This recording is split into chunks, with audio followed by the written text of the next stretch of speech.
Assalamualaikum warahmatullahi wabarakatuh. Perkenalkan, nama saya Srida dengan NPM 252201092 dari Fakultas Kesehatan Ilmu Prodi Kebelakang Universitas Jenderal Ahmad Yani Yogyakarta. Di sini saya akan menggambar dan menjelaskan terkait sel yang berperan dalam proses peradangan. Dan untuk alatnya ada pensil, spidol, pensil warna, buku gambar, sama penghapus.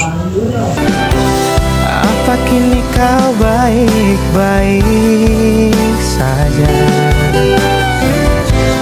Bohong jika aku mendoakanmu bahagia, sedangkan di sini aku masih berharap aku dan kamu hidup bahagia. Walau tak mungkin lagi kita akan bersama, datanglah di mimpiku, rebahkan keluhmu di bahuku.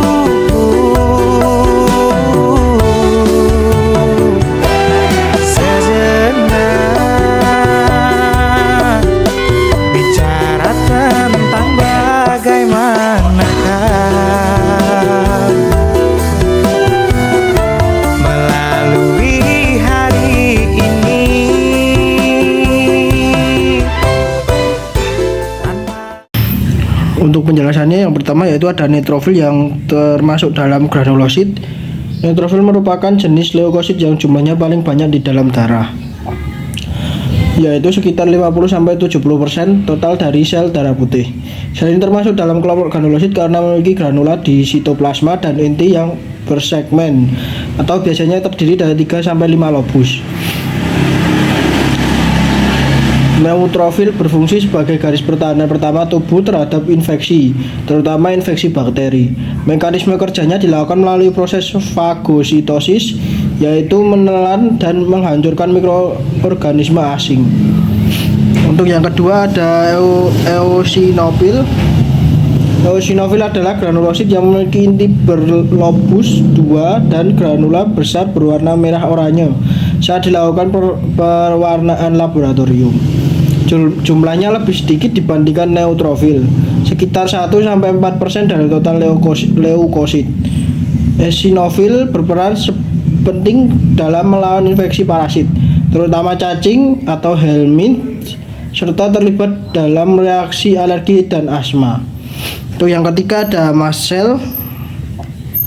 Mast cell memiliki karakteristik yang mirip dengan basofil, namun sel ini terutama ditemukan di jaringan tubuh seperti kulit, saluran pernapasan, dan saluran pencernaan, bukan di dalam darah. Mast cell mengandung granula yang kaya akan histamin dan mediator inflamasi lainnya. Ketika tubuh terpapar alergen, mast cell akan mengalami degranulasi dan melepaskan histamin yang menyebabkan gejala alergi seperti gatal, kemerahan, pembengkakan, dan bronkostriksi. Untuk selanjutnya ada basofil.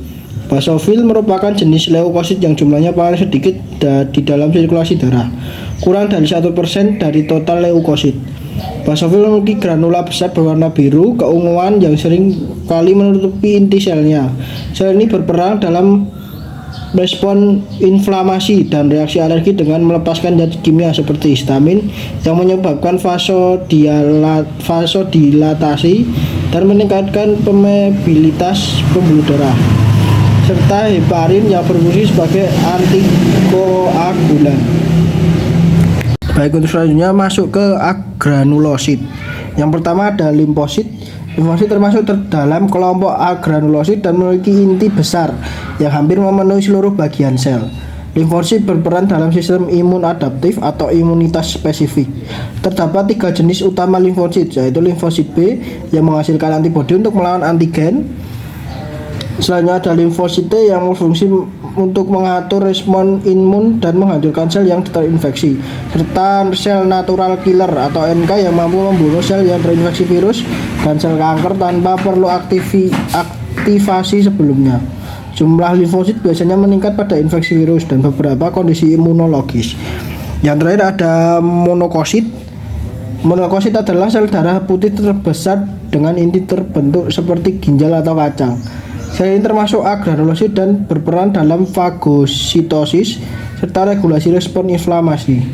Setelah keluar dari pembuluh darah dan masuk ke jaringan, monokosit akan berdiferensiasi menjadi makrofag atau sel dendritik yang memiliki kemampuan lebih besar dalam menelan patogen dan mempresentasikan antigen kepada limfosit. Sekian dari saya. Banyak kurangnya kayak saya mohon maaf. Assalamualaikum warahmatullahi wabarakatuh.